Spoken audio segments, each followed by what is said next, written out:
हाय, hello, नमस्कार. श्री स्वामी समर्थ. मी ज्योत्स्ना तुमचं माझ्या या नवीन ब्लॉगमध्ये मनापासून स्वागत करते.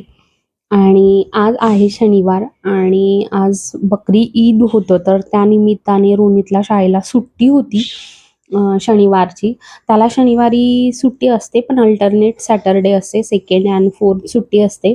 पण हा पहिला सॅटर्डे होता, पण बकरी ईद असल्यामुळं त्याला सुट्टी होती, तर निवांत सगळं आज आरामात होतं. मग सकाळी आरामात उठणं वगैरे ते असतंच. तर अंघोळ वगैरे झाली होती. मिस्टरांनी आधीच पूजा वगैरे केली होती, देवपूजा. त्यांची अंघोळ झाल्यावर ते लगेच पूजा करून घेतात. तर पूजा त्यांनी केलेली होती. इथं मी दिवा वगैरे लावून अगरबत्ती वगैरे पूजा करून घेत होती. मी पूजा वगैरे मग आरती वगैरे करून घेते. ते फक्त देवपूजा वगैरे करून घेतात. गंध वगैरे लावून घेतात आणि बाकीची पूजा मी करत असते. तर ती पूजा वगैरे करून घेतली होती आणि बाहेरची पूजा राहिली होती. खरं सकाळी उठल्यावर मी बाहेरचं आवरत असते. पण मग इकडं यांनी पूजा करून घेतली होती, तर मग आधी दिवा वगैरे लावून घेतला आणि देवाची पूजा करून घेतली आणि त्यानंतर मी चहा ठेवला. आणि चहा ठेवून झाल्यानंतर मग मी बाहेरची पूजा वगैरे करायला गेली, तुळशीची आणि दाराची. रांगोळी टाकायची राहिली होती, तर ती टाकून घेत होती आणि मग चहा रेडी झालेला होता. तर मग मिस्टरांना सांगितला, की "मी बाहेरचं आवरते आहे, तोपर्यंत तुम्ही चहा गाळून घ्या. रोनितलाही त्याचं चहा दूध वगैरे देऊन द्या आणि तुम्हीही चहा घ्या. तोपर्यंत मी माझी जी बाहेरची पूजा राहिली होती, रांगोळी राहिली होती, ते सगळं आवरून घेते." आणि चहा त्यांनी गाळून घेतला. त्यानंतर पूजा वगैरे झाली होती आणि मग मी चहा वगैरे पिला. आणि मी चहा वगैरे पिऊन झाला होता आणि इथे बघा मी आज कोणती रांगोळी काढली आहे. रोज अशा आलटून-पालटून असतात. असंच नाही मी की ठिपक्यांचीच रांगोळी काढते. मी अशी फुलांचीही काढत असते. काय ते आणि काय लावलंय? ते शाळेमध्ये सांगितलं होतं ना, त्याचं आहे ते. त्याला खूप पाणी आहे आधीच. त्याला पाणी घालायची गरज नाही आता अजिबात पण. अरे तिथे कशाला ठेवताय? तुळशी जवळ बाजूला ठेवा. नाही नाही, दिवाला तिथं सगळं पूजा केलेली असते ना, कशाला? चालून तर ते हा, ते कागदाच्या ह्याच्यात आहे ते फार सारखं सारखं बघितल्यावर येणार नाही बेटा. मग त्याला राहू द्यायचं थोडंसं. 15 दिवस बाकी आहे.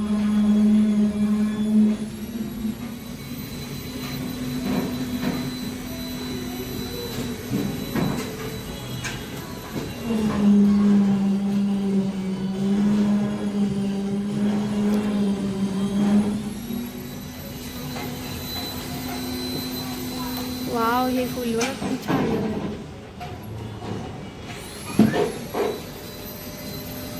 माझी मेहनत आहे बाकी काय. आणि याला किती आले फुलं? ते तेव्हा एक नाही नाही, हे नाही, नवीन आलं. नंतर हे नवीन आलेत ना. आलं. 1 2 3 4 5 6 7 8 9 10 फुलं आहे. आणि याला पण छान पानं आली नवीन.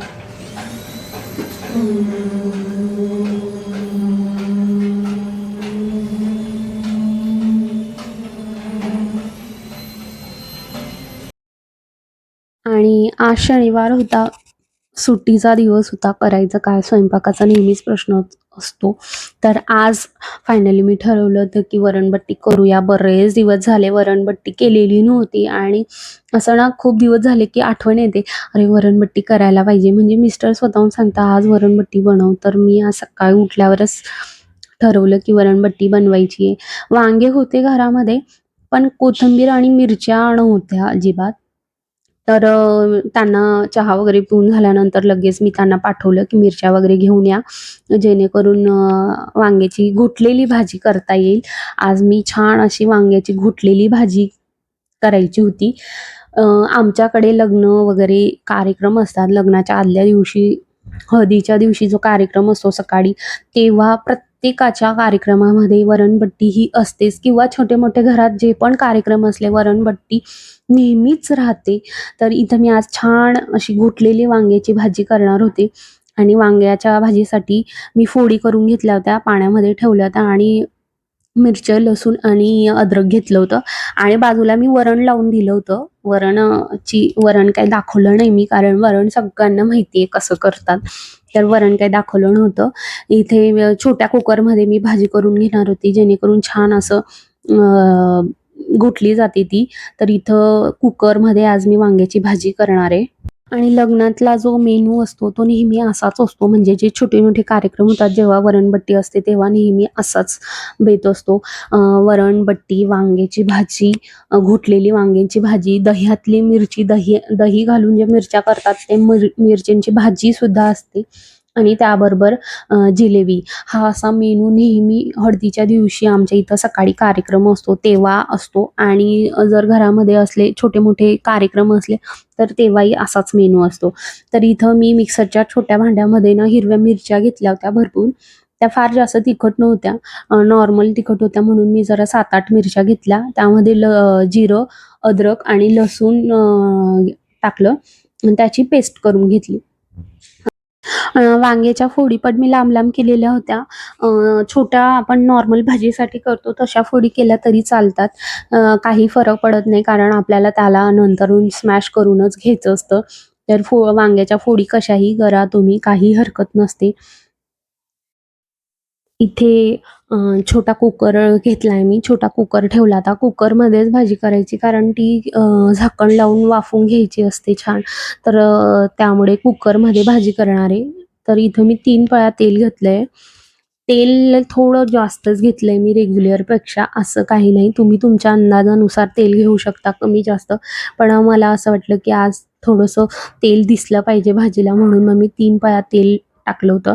आणि जी पेस्ट मी करून घेतली होती, हिरव्या मिरच्या, लसूण, अद्रक आणि जिरं याची जी पेस्ट करून घेतली होती, ती इथे घातली मी तेलामध्ये आणि आता याला छान असं भाजून घ्यायचं. जोपर्यंत लाल होत नाही तोपर्यंत असं छान याला भाजून घ्यायचं.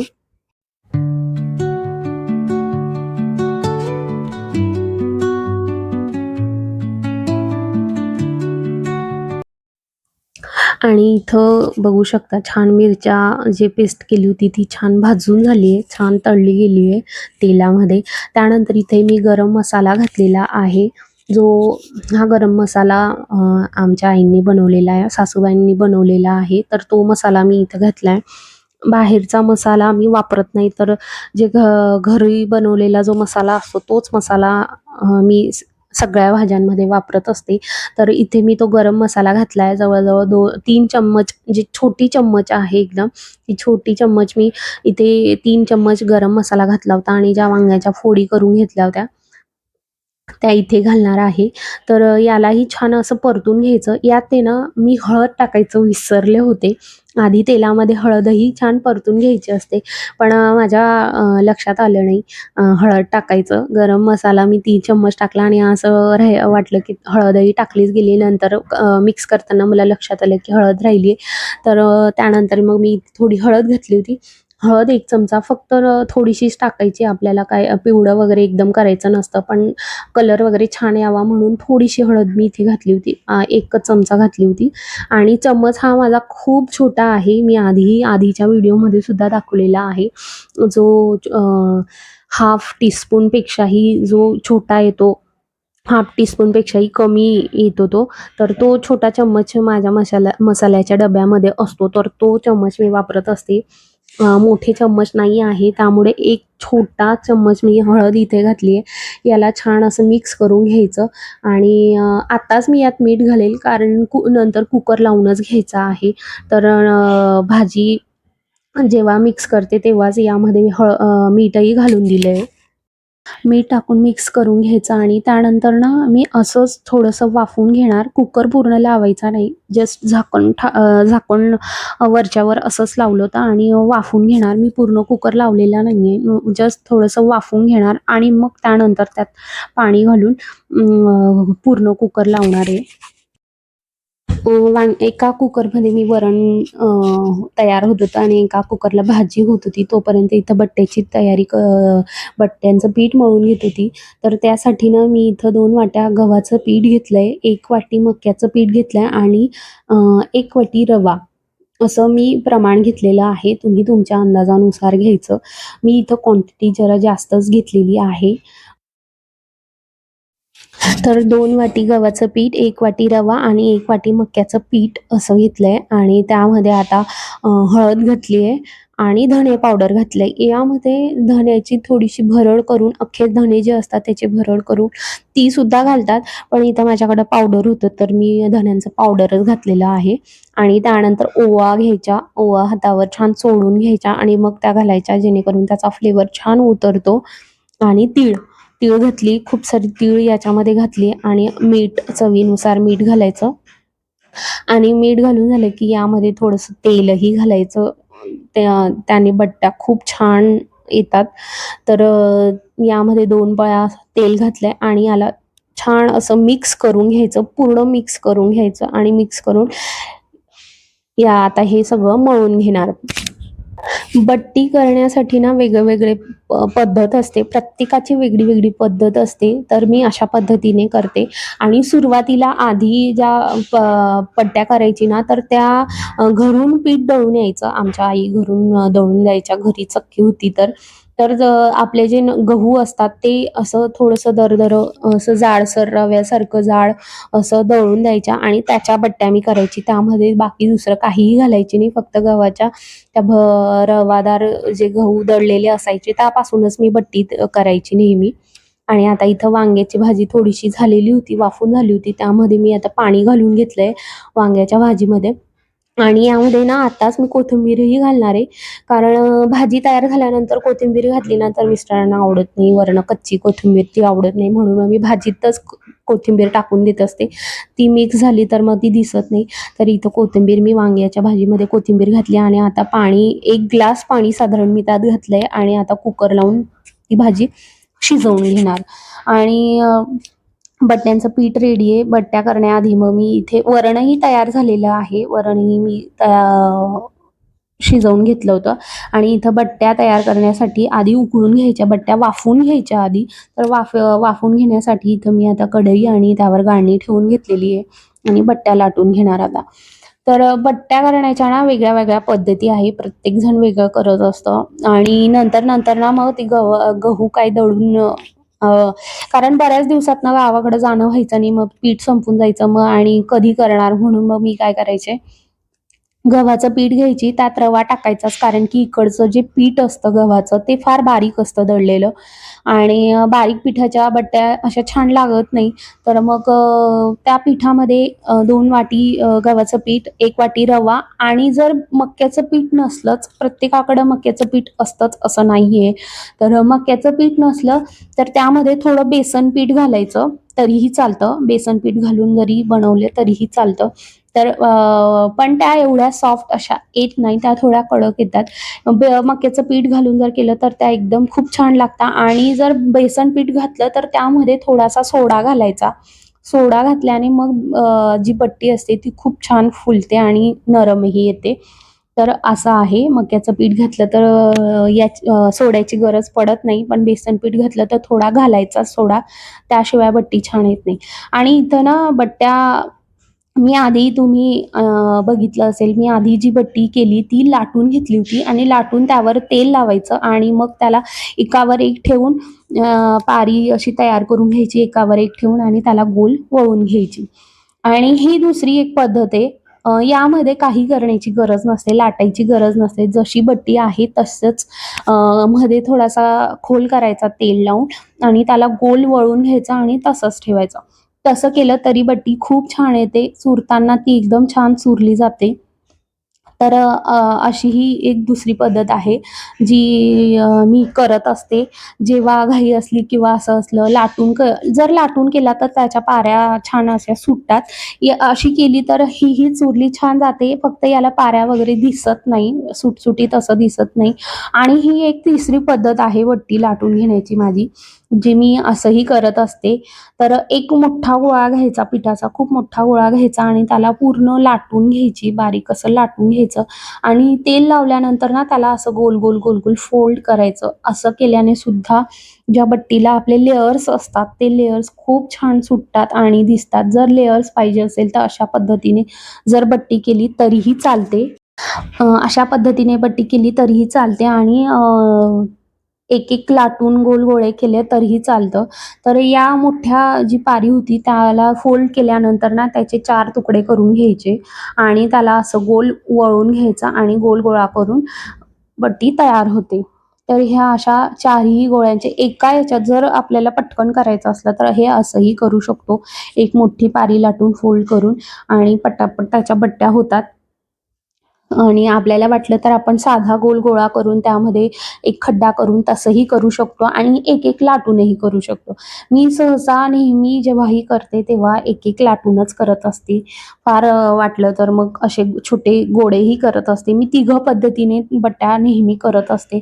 तर इथं सगळ्या आता मी गाळणीमध्ये ठेवून दिल्या. आधी तेल लावलं होतं मी गाळणीला आणि त्यावर त्या बट्ट्या ठेवून आता याला वाफवून घेणार. जवळ-जवळ 10 मिनिटं त्याला वाफवून घ्यायचं.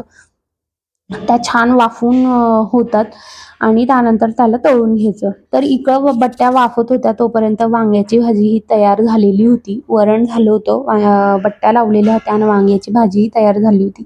तर इथं वांग्याच्या भाजीला ना मी आता छान असं स्मॅश करून घेणार. ती छान घुटलेली भाजी ही अशीच असते आणि आपल्याला वाटलं स्मॅश नाही करायचं आपण तसंही खाऊ शकतो. चालतं, काही हरकत नसते. पण घुटलेली भाजी जळगावमध्ये म्हटलं तर मग ती घुटलेलीच असते. तर याला मी असं छान वांगे फार छान असं शिजले होते आणि स्मॅश केल्यावर एकदम छान त्याचा वास येत होता वांग्याच्या भाजीचा. असं वाटत होतं पंक्तीतली जशी भाजी असते वांग्याची, तशीच ही वांग्याच्या भाजीचा असा वास छान येत होता. तर वांग्याची भाजी मी काढून घेतली एका ह्याच्यात आणि आता इथं बट्ट्या वाफत होत्या तोपर्यंत मी कढईमध्ये तेल काढून घेतलं होतं आणि मी तेल काढलं आणि परत जे त्याला होतं थोडंफार ते परत काढून घेतलं जेणेकरून बरणी परत धुता येईल. तर मी पूर्ण तेल त्यातनं निथळून घेत होती.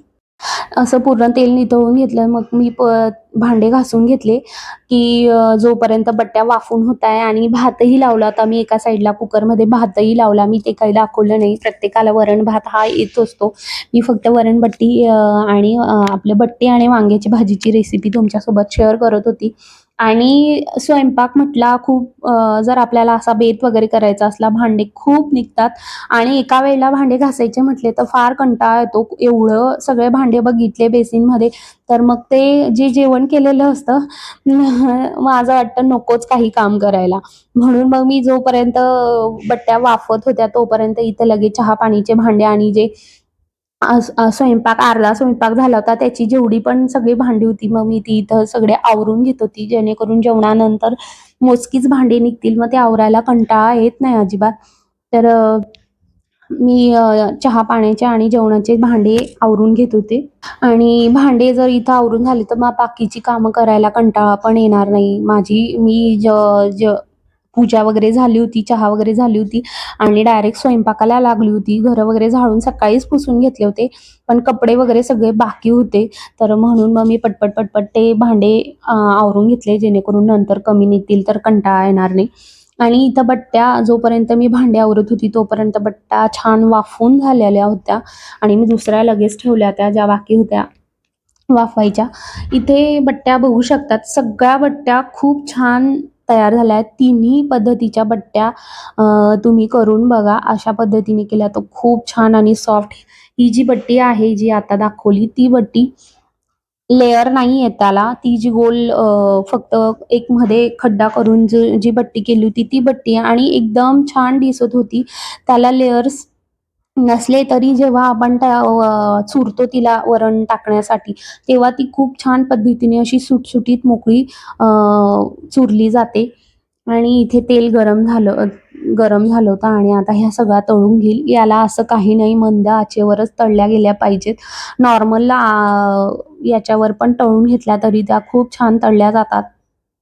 लोणीसाठी मी नेहमी एक जो भाग असतो तो नेहमी मी कडक भाजून घेते कारण त्याला येता जाता असंच खायला खूप आवडतात बट्ट्या. त्याला वरण-बट्टी सोबतही तो खातो पण त्याला कच्ची असंच जी तळलेली कडक बट्टी असते ती खायला खूप आवडते. तर मी एक जो पार्ट असतो तो जास्तीचा तळून ठेवते, कडक तळून ठेवते आणि बाकी ज्या असते त्या अशा सॉफ्ट आणि नरम अशा तळून घेते.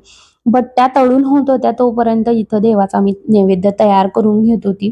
कारण की वेळ झालेला होता आणि प्रत्येकाला भूक लागलेली होती आणि नाश्ता हा केलेला नव्हता. चहाच पिलेला होता आणि 11:30 झालेले होते. रोणीतला भूकही लागली, सगळ्यांनाच लागलेली होती. तर मग मी म्हटलं तळण होते, तळल्या जाताय तोपर्यंत देवाचा ताट करून घेते, जेणेकरून लगेच पटकन जेवायला बसता येईल. तर इथं देवाचा ताट करून घेते. वांग्याची भाजी, भात आणि वरण. मी नेहमी नैवेद्य देताना भातावर वरण टाकून देत असते आणि मग नैवेद्य देते. पण मी आज वरण सेपरेट ठेवलं होतं कारण बट्टी होती आणि देवांना पण बट्टीसोबत वरण पाहिजे म्हणून मग मी वाटीत वरण ठेवलं होतं. भातावर वरण टाकलं नव्हतं आणि बट्ट्या इथे तळून झाल्या होत्या, तुम्ही बघू शकता. लेयर छान सुटलेत आणि खूप छान बट्टी ही तयार झाली होती आणि मी खरं सांगते टेस्ट खूप छान होती आणि बऱ्याच दिवसांनी जवळ-जवळ साधारण महिना झाला होता मी बट्टी बनवलेलीच नव्हती. त्यामुळे मग ते बऱ्याच दिवसांनी झाली तर अजून खूप छान वाटत होतं. देवाला नैवेद्य देऊन झाला होता आणि मी इथं तुम्हाला दाखवत होती. ज्यांना कोणाला माहीत नसेल, खानदेशचे जे लोकं आहेत, जळगावकडचे जे लोकं आहेत, त्यांना सगळ्यांना वरणबट्टी माहिती आहे. पण जे पुण्यात असतात किंवा जे बाकी इतर ठिकाणी जे राहतात, त्यांना वरणबट्टी हा प्रकार बऱ्याच लोकांना माहीत नाहीये. त्यांच्यासाठी मग मी दाखवत होती, की अशा पद्धतीने आणि ही बट्टी वाफवलेली आहे, ही तळलेली नाहीये आणि याला कोणत्याही प्रकारचा लेयर नाहीये. पण बघू शकता एकदम छान अशी तुटली ती लगेच आणि चुरली खूप छान जाते. तर इथं मी बट्टी कशा पद्धतीने चुरली जाते बघू शकता. खूप गरम-गरम होती त्यामुळे जरा चटकाच लागत होता. पण छान असं लगेच त्याचा चुरा होत होता आणि खूप छान अशी सॉफ्ट होती आणि यावर तूप टाकायचं, छान तूप टाकून खायचं तरच वरणबट्टी ही छान लागत असते.